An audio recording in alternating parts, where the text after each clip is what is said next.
The Patchwork Girl of Oz by L. Frank Baum. Prologue.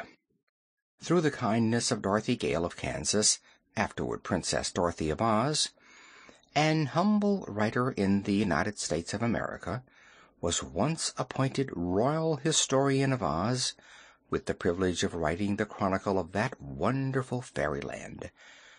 But after making 6 books about the adventures of those interesting but queer people who live in the Land of Oz, the historian learned with sorrow that by an edict of the supreme ruler, Ozma of Oz, her country would thereafter be rendered invisible to all who lived outside its borders, and that all communication with Oz would, in the future, be cut off.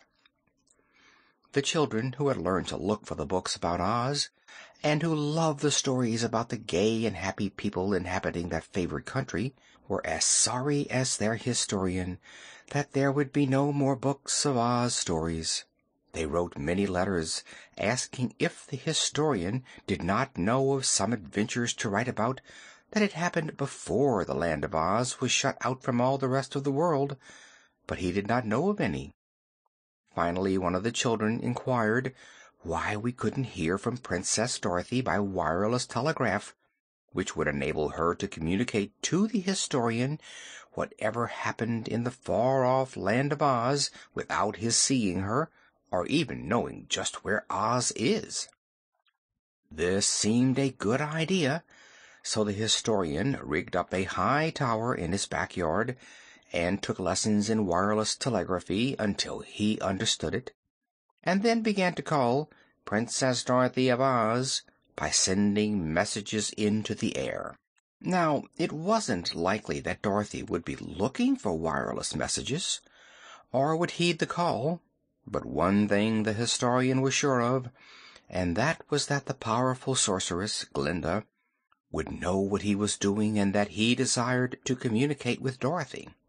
For Glinda has a big book in which is recorded every event that takes place anywhere in the world, just the moment that it happens.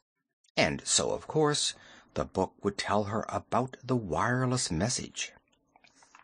And that was the way Dorothy heard that the historian wanted to speak with her, and there was a shaggy man in the Land of Oz who knew how to telegraph a wireless reply.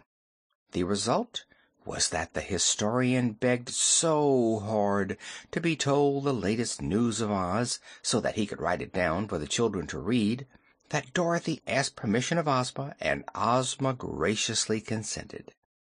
That is why, after 2 long years of waiting, another Oz story is now presented to the children of America.